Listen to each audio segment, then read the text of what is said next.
Саламатсыздар ма балдар? Және осы сабақты көруге қызығушылық танытқан басқа азаматтар, достар, әріптестер болса сіздерге де амандық тілейміз. Мынау бүгін 10-шы сыныптың бір сабағын сіздердің назарларыңызға ұсынайын деп отырмын. Жалпы неге 10-шы сынып деп айтқан кезде, өзімнің мұғалім ретінде, тарих пәнінің мұғалімі ретінде анық білетінім 10-шы сыныптағы оқыту материалдары қай кезеңде болмасын өте қызықты, өте тартымды. Көтеретін мәселелері өзекті, әрине күрделі. Сондықтан да зерттеу сабақтары, саяхат сабақтары, жобалау сабақтары, дәріс сабақтары басымдыққа ие болады. Бүгінгі біздің қаралатын мәселеміз қазақ халқының рухани мәдениеті және дәстүрлі дүние танымы деген мәселені қараймыз. Мұнда негізгі қаралатын мәселеміз де, ой бағытымыз да маңыздылық концептіне негізделеді. Маңыздылық сода, олар бізге не үшін қажет?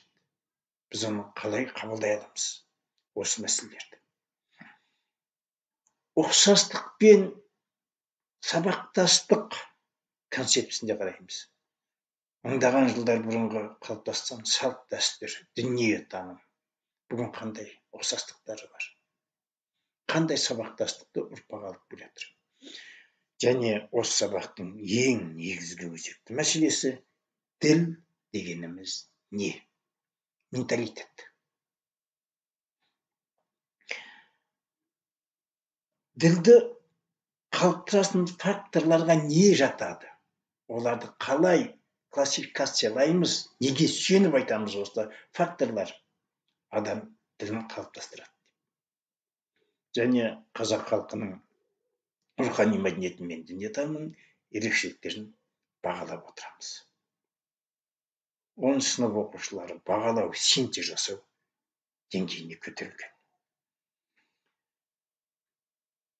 Дүниетаным адам өмірінің өзегі, оның іс-әрекетінің, рухани жетілуі мен дамуының бастау көзі. Алға жол сілтейтін шамшырағы осы діл.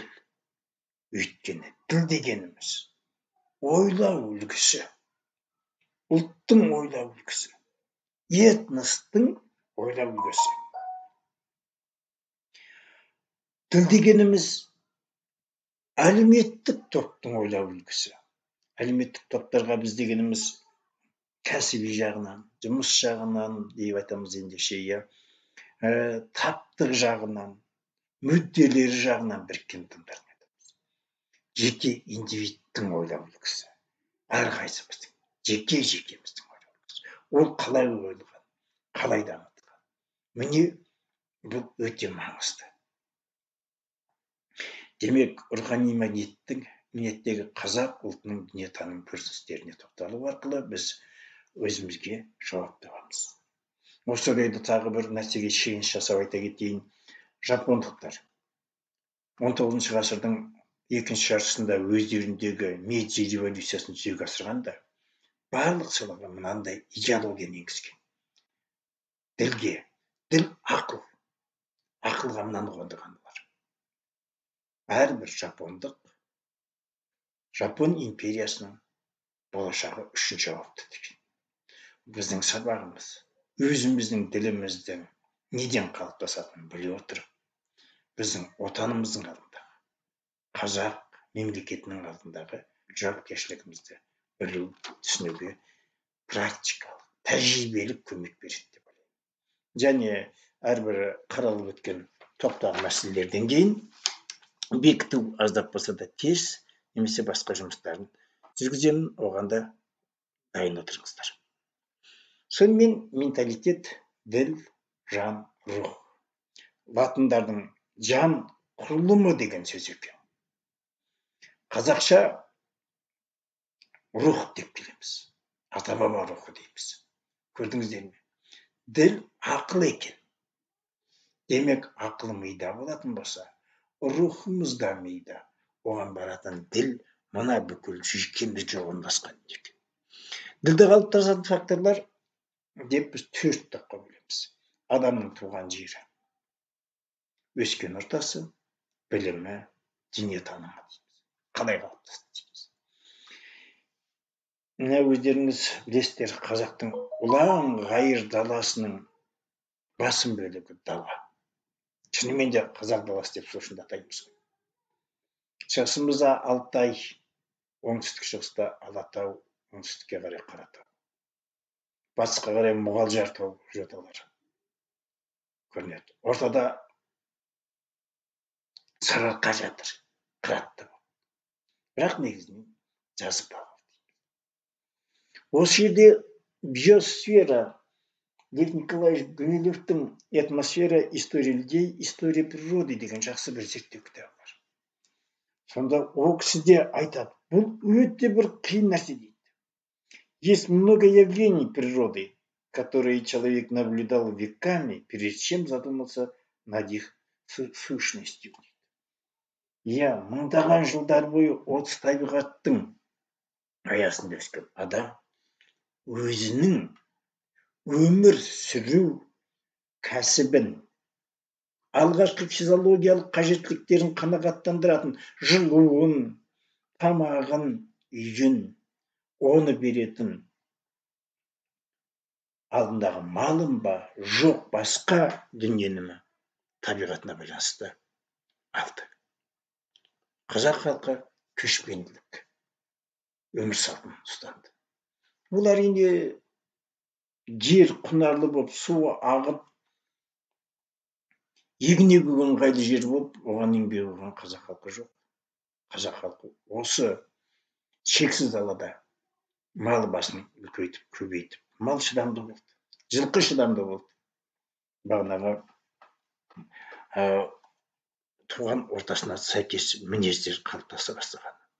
Кеңдігі, дархандығы қазақтың, қонақжайлығы, ең бастысы осы кең шақырада сөзіне берік болу, өтірік айтпауы біздің адамдардың бір-біріне деген мыңдаған шақырымдарға көшіп кететін көштерде өтірік айтуға жол бермейтіндігінен туындаған болса керек. Хан Тәңірі тұр. Хан Тәңірі шынымен мұзбалақтар елі. Жауынгерлігіміз, өрлігіміз Мұқағали ағамыздың жырлап кеткеніндей. Туған жер бәрімізге ыстық, және туған жеріміздің түтіні ыстық. Мейлі, біреуге ұнамас. Бірақ бізге ұнаған Сарыарқа, бізге ұнаған Үстірт, бізге ұнаған Алатау, ол біздің жеріміз. Осы қалыптастырды біздің дүниетанымымызды, шексіздігімізді. Бір қалжың бар ғой, бір қазақтың егінің астында 3 күн жүрдім деген. Қайжаба әргүру бір саудагер сартта сұрапты ғой, пәленбайдың ауылы қайда деп. Мына жерде егінің астын көтере сапты. Мына жер екен деп, өзінің Ташкентінде ма, жоқ, Қашқарында ма, қайсы бір қаласында жүрген екен деп, жүріп 3 күн жүріп жетпеген ғой. Дархандалады. Менталитеттің бір түрі. Міне біздің ақыл ұғымымыз қабылдауды. Әйтпесе сұрайды, қазақтың даласы неге екен деп. Өскен ортасы. Бағанағы туған жерде шаруашылығына байланысты социум қалыптасады. Атмосфера қалыптасады. Бағана халықтың орталығын атмосферасы. Шаруашылығы қалыптасады. Сол жерде ол тәрбиеленеді. Артта бесігінің алдына шыққаннан бастап, тұсауын кесіп ілестіргеннен бастап, оған бәсірелеуге мал беріп, жігіт қып, үкілеп, қызыл жасыл киіндіріп, қыздай қып өсіре бастағаннан олар осы социумда, осы ортада халық ауыз әдебиетіне сусындайды. Жылқының шабысынан білетін болады.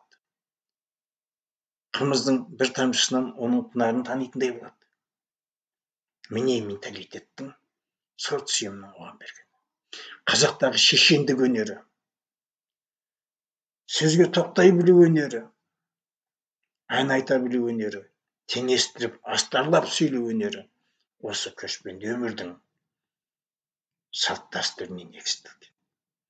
Осы дәстүрге негізделіп, әртүрлі ырым, әртүрлі дәстүрлерді алып шықтық. Білімі ақылдың ең үлкен жиынтық беретін, оған көмек беретін ақылға білім. Осы содан көне заманнан келе жатқан көшпенділердің білімі. Мына алтын адамның өзі білімнің айнасы. Бас киімі дүниенің 4 бөлігіне бағытталуы. Анау жеті қарақшымен үркерді жалғастырып отырып, таң шолпанды көре білулері. Тәңіріні күн құдайы, немесе Тәңірі көк аспан құдайы, шексіздік құдай деп тануы осы білімнің негізінде. 9-құмалақты арифметикалық есеп, логикалық ойлау жолдарын дамытуды қоюлары. Міне, бұл біздің ұлтымызға, менталитетіміз қалыптастыруға әсер етті.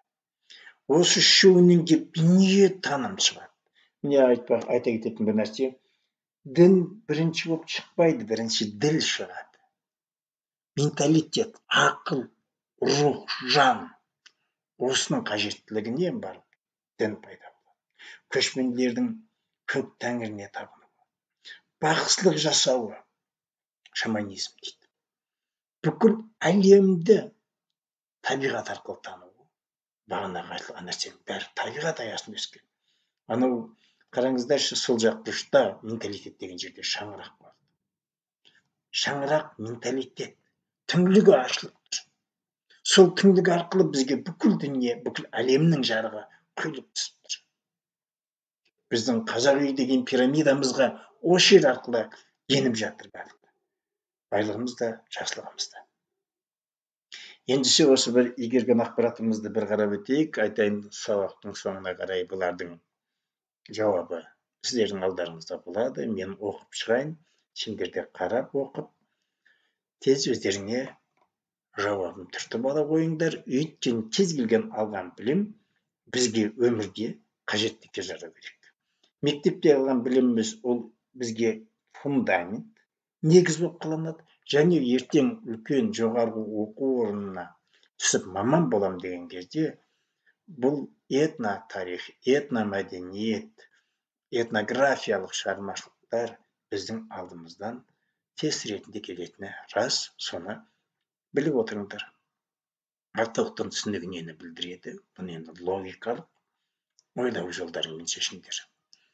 Жады менталитет ұғымына сай келетін түсінікті көрсетіңдер. Көшпенді шаруашылықтың қалыптасуына ықпал ететін факттар бағана айтып қойдым. Социум қалай пайда болды? 4-ші математикалық білімді қажет ететін қазақ ұлтының ұлттық ойыны қалай аталады?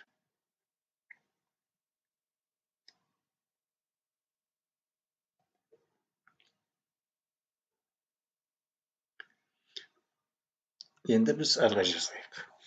Дүние танымымыз тәңіршілдік дедік. Тәңіршілдікті көп анықтамасылары бар, бірақ негізгі келіп тоқталатын жері тәңіршілдік табиғат діні деп айтуға болады. Ондағы 3 деңгейлі өмір сүру кезеңін ұсынады.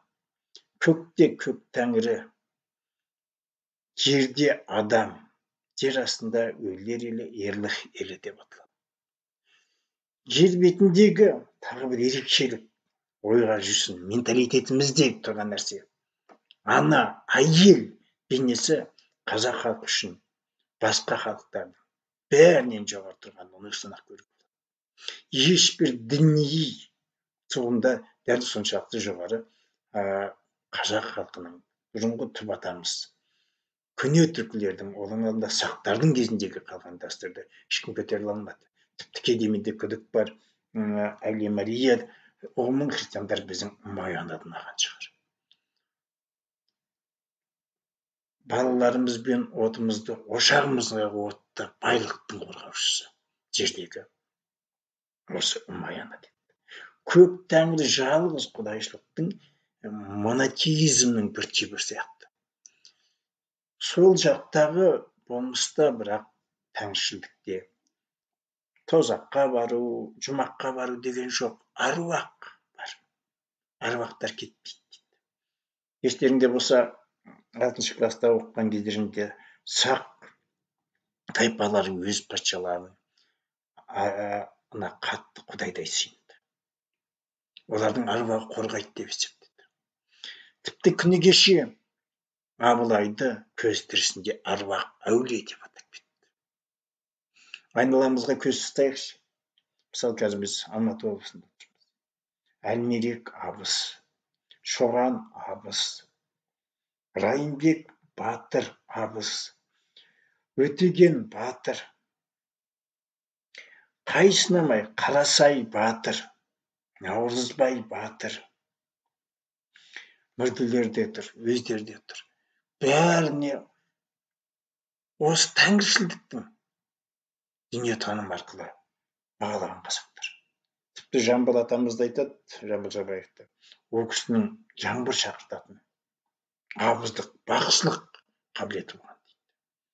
Біз өзімізде күні кешеге дейін ілесіп шет жағасын сондай адамдарды көрдік.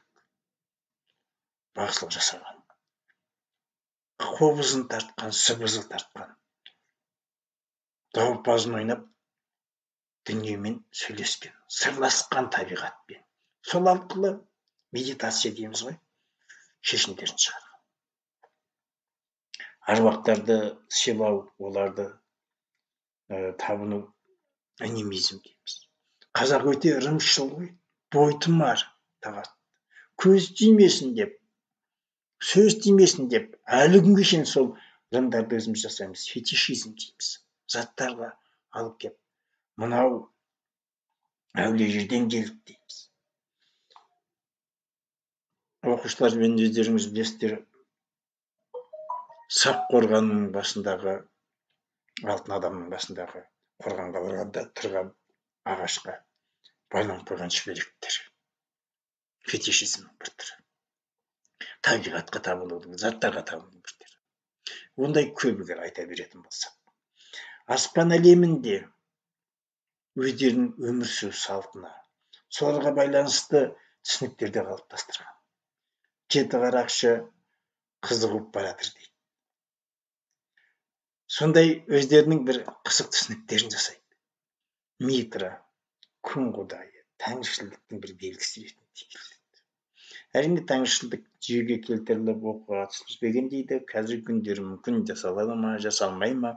Бірақ біздің Шоқан Уәлиханов айтпақшы, 19 ғасырдың ортасында жазып отырған осыдан 150 жыл бұрын Қазақ даласында, Қырғыз даласындағы шаманизм дейді. Біз бақсылық дейді.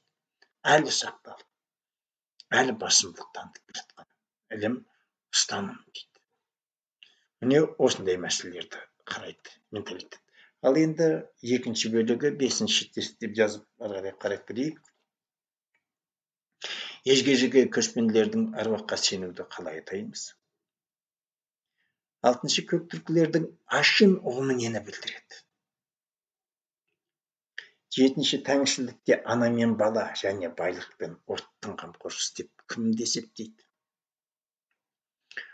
Қобыз, дауылпаз аспаптарын ритуалдық әрекет үшін қолданатындар кімдер? Ритуал дегенде рәсімін жасайтындар. Соларды алып жүрмесе, оларда бір нәрсе кем сияқты болады.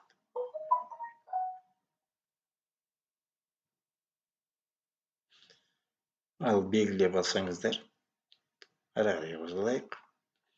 Салт дәстүрлер. Салт дәстүрлер бағанағы дүниетанымнан, бағанағы социумдағы іс-әрекеттен, бағанағы табиғаттан. Осылардың бәрі қалыптасып, біздің көрінісімізді, бейнемізді алып шықты. Салт дәстүр ұлттың айнасы секілді. Қарап отырып, осындай ұлт екенсің ғой, осыған қол жеткізбек екенсің ғой деп, осындай дүниені қарастырған екенсің ғой деп айтты. Кеңес үкіметі кезеңінде біздің салт дәстүрлерге соққы жақсы жасалды. Біраз салт дәстүрлерімізді жоққа айналдырды. Ескінің қалдығы деп атады.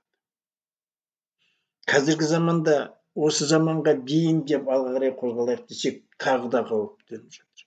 Урбанизация, тез қалалық бола бастауымыз, глобализация, жаһандануымыз, басқалардың ұлт үстіндегі мәдениет деген түсінік бар, наднациональная культура. Солардың ықпалының күшеюі. Оған тағы бір діни, әсіре діни. Діннің болғаны жақсы, ешкім қарсылығы жоқ. Бірақ әсіре діни догматикалық. Ойбай, қара жамылған паранжа кимесең, сәлже кимесең, Құдай сені танымай қалады деген сияқты ұғымдарды әкеп кіргізуі. Ұлт менталитетіне үлкен қауіп.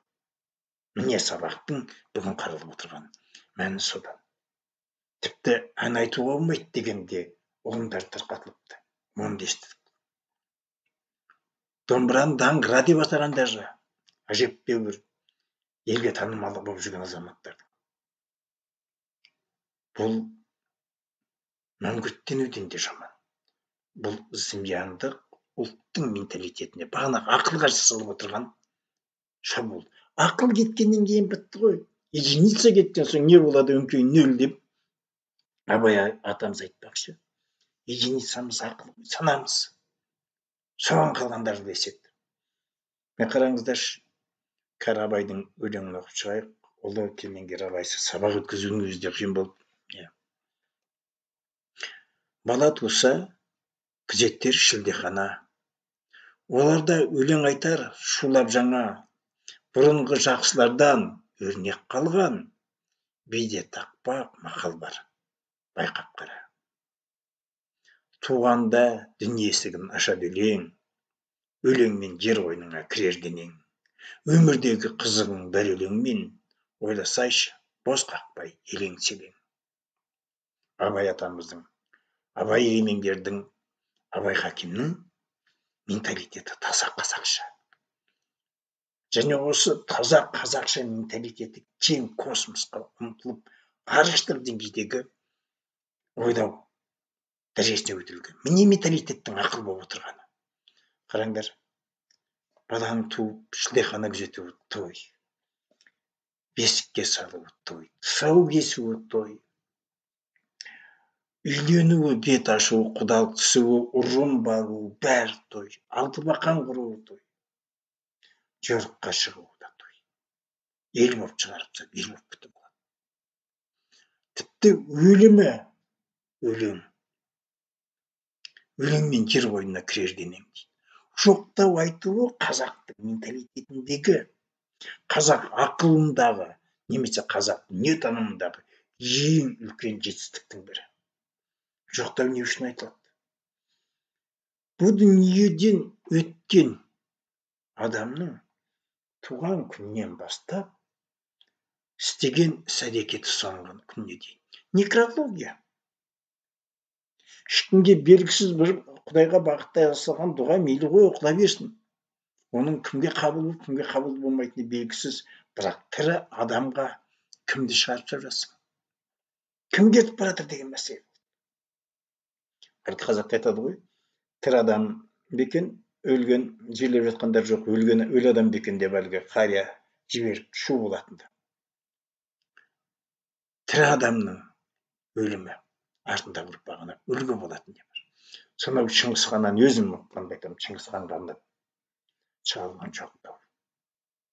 Міне, ешқандай дұға емес, ешқандай бір түсініксіз тілде бірдеңе оқу емес, жоқтау айту. Ұлы Абайдың өз баласына қайтыс болуына байланысты келініне жоқтау шығарып беру. Жоқтауға тоқтау айту деген үлкен дәстүр.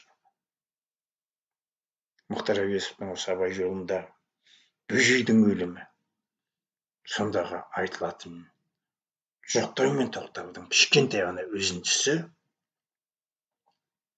бір ауыз сөзге тоқтайтын, намысын жоғары ұстайтын, өлінде сыйлай білетін, тірінде сыйлай білетін қазақ ұлтының дәстүрін көрсетеді. Міне салт дәстүр дегенде жай ғана қараудың керегі жоқ. Ойбай, бізде осындай дәстүр бар екен, құдаға түсіп жатыр екен, келін келіп жатыр екен деген. Оның бәрінің астарында біздің өмір сүру философиямыз жатыр. Өмір сүру әдет ғұрып дағдымыз жатыр. Соның бәріне басшы болып ақыл тұр. Ақыл менталитет. Ақыл мен қайрат жол табар. Қашқанға да қуғанға. Әділет шапағат кімде бар? Сол жарасар тұрғанға дейді. Алдыңғы кеу соңғысыз біте қалса қазаққа. Артың жалын, артыңмыз, барар едің қай жаққа. Абайдың айтып кеткен осы өлеңі қазір біздің алдымызға келіп тұр. Қай жаққа барамыз? Алдымыз жалын, артымыз мұз бұлт. Bir жағымыз жаһандану, бір жағымыз діни фанатизм. Жол қайда? Осыны біз өз менталитетімізді тазалап, өз өзімізді танудан арқылы жалғастыруымыз керек, жас достар. Енді мәтінмен жұмыс істеп көрейік. Мәтіндегі жазуды оқыңыздар. Бұл қандай дәстүрді туралы сөз қылып отыр мәтінде. Соған жауап жазыңдар. Және осы мәтінде айтылатын 3 нәрсе қолданылады екен. 3 зат қолданылады екен. Ол затты жазыңдар. Мұндай реттік бірінші, екінші деп міндетті түрде емес. Ең бастысы үшеуі жазылса болды. Білу. Өйткені ертең қайтадан айтамын, әртүрлі формада, мәтіндік формада келсе тест дегеніміз тексеру, өмір тексеру ғой. Бізде өмір бойы әрбір қадамымыз сайын. Тек қана мектеп бітірген емес. Мектеп кезінде, мектептен кейін де үйленіп, үйлі жаранды болғанда жұмыс дегендей ат жалын тартып, азамат болып ел алдына шыққан кезде де осы мәселелер алдарында. Екінші тапсырма сөйлемдегі жіберілген сөздерді жазыңдар. Бұл балаға кішкене кезінде аталары мал атап енші береді. Оны деп атайды екен. Баланың өсіп 5 жасқа толғанда оны атқа мінгізуге арнап ұсталарға бір аты бар ердер сат екен. Ол баланың алғаш өз бетінше жылқыға мініп ел аралаған құрметіне туыстары сарпы халық қойып картөтіп жіберген болуы мүмкін. Көршілері әлдеқандай сый береді екен. Солардың атын жазыңдар. Ал енді жауаптарын салыстырып көрсеңдер болады. Ол сіздердің алдарыңызда тұр. Тест 8 сұрақ, тест сұрақтар тұр. Жауаптары. Бірінші Г, екінші Б, үшінші Д, төртінші Б, бесінші Б, алтыншы Д, жетінші А, сегізінші Г. Мәтіндегі жауап әрине түсінген шығарсыздар деп ойлаймын. Ол дәстүр тұсау бесеу деп аталады. Көк шөппен көп болып өс, ұрпағың көп болсын деп. Ала жіппен, ешкімнің ала жібін аттама, жамандыққа барма деп. Және үшінші тоқ ішекпен кеседі екен. Тоқ ішекпен, байлықпен, молшылықпен өмір сүрсін деп. Енді бұл нағыз көшпендінің ешкімнің араласы жоқ. Саф алтындай жақсы бір дәстүр әлі күшен сақталып жатыр. Соған да тәуба дейміз. Жіберілген сөздер бағанағы екінші тапсырмада бәсіре деп аталады. Мал атайды. Көбіне жас, тай, құлын атайды балаға 1 жасында, 2 жасында тайтайлап жүрген кезінде. Ол 5-ке келгенше бағанағы 2 жасар тайың өзде 5-ті ат болып шығады. Міне аты да дайын. Бағанағы ер, шағын ғана ер ашама деп атайды. Өйткені үлкен ер болса бала ауып құлақ болады ғой. Бұл енді шеберлікке, қажеттілікке, этнопедагогика деп айтсақ та болады. Тана бау дейді. Тана бау деп атайды екен, бауға әйтеуір атап неден шықты екен, танады байлап үшін екен, көршілер енді мал ғой енді ол жерде. Мәселен, $100 деп $100 бере қоймаған шығар, ақша көшпенділердегі нарықтық қатынастармағандықтан. Танау таққан үй той жасайды. Қазақтың өмір бойы тойы қуаныш таусылмасын. Сабағымыз осылай деп аяқтай отырып, енді біздер бір-бірімізге байланысты әртүрлі жолмен жасайтын шығармыз. Мен танитындар тік шығып та бағанағы WhatsApp арқылы бірінші слайдта тұрған жауаптарын жазып жатыр. Мынаны өздеріңіз жасамайтын болсаңыздар жасап көріңіздер. Барлық факторларды ескеру кестесі өте бір тиімді. Оған Эдуард де Бонненің ақылдың алты қалпағы деген тәсілін қоса қолдансақ. Тақырыпқа қазіргі замандағы қазақтардың тілі деп алдық. Осы замандағы адамдардың тілі. Енді ақпыз ақпарат. Ақпаратқа кімді қойып, нені аласың? Білімді аласың ба? Жоқ, өскен ортаны, социумды аласың ба? Табиғатты ма, жоқ, дүниетанымды ма? Осыны талдаған кезде оның қазіргі замандағы тіліміздің тазалығын қалыптастыруға жағымды жағы қандай? Қаупі бар ма, бірақ кез келген істің екінші жағы болады. Жақсы, жаман, онсыз болмайды. Қызыл түске эмоция дейді. Бұрын байқамаған, білмеген, өзің ашқан қандай жаңалық болып отыр жаңағы зерттеу барысында. Көк түсте альтернатива. Бұны қалай қолдануға болатын еді? Қалай жетілдіруге болатын еді? Қандай ұсыныстар жасауға болатын еді? Жасыл түсте жалпы өз іс-әрекетіңді бағала, немесе қазақ халқының менталиттік іс-әрекетін бағала. Ол өз әрекетіңде, өз құзырыңда. Жалпы бұл құндылықтарды табу стратегиясы. Бойындағы қандай қабілеттер бар екен адам өзінен өзі, басқа ешкім жақсы білмейді, ешбір мұғалім де, тіпті ата-анаң да адамның ішкі құпиясын өте жақсы біле бермейді. Оны сен өзің білесің. Ал сен оның кейдегі танымай қалатының жүйеге келтіре алмай қаласың. Мынау сол жүйеге келтіретін көп тәсілдің біреусі ғана. Қолданып көр. Бұрын қолданып жүрген адамдарға жеңіл, алғаш рет қолданып жатсаң, қиындықтан қорықпа. Ең бастысы ақылды жұмыс істей білу. Демек, ділді түсініп, ділді бағындырып, ділмен үндестікте жұмыс істесеңіз, сіз нағыз азамат боласыз. Бұл жерде ешқандай ұлтшылдық немесе бөлу деген жоқ. Мынандай ұғым бар. Интернационалист адам болу үшін алдымен өзіңді өте жақсы білуің керек. Өзіңнің дулатыңды, өзіңнің ақтан бердіңді, өзіңнің қас туғаныңды, өзіңнің шал киізіңді, өзіңнің тоны көгіңді, өзіңнің модель мен томирисіңді біліп, сусындап, дәл бойыңа қымыз сіңгендей, анаңның сүті сіңгендей сіңіріп өссең, әрине Пушкин де алыс емес саған, Омар Хайям да алыс емес, Хемингуэй де алыс емес, Мураками да алыс емес. Бәрімен тұтасып кетесің. Не біздің бүгінгі тақырыбымыз осы мәселеде бойында. Бәріне келесі кездескенше менің каналыма жазылуды ұмытпаңыздар. Егер сіздерді қызықтырған тақырыптар болса жазыңыздар. Мен сол тақырыптар бойынша сабақтар әзірлеуге тырысамын. Кездескенше күн жақсы.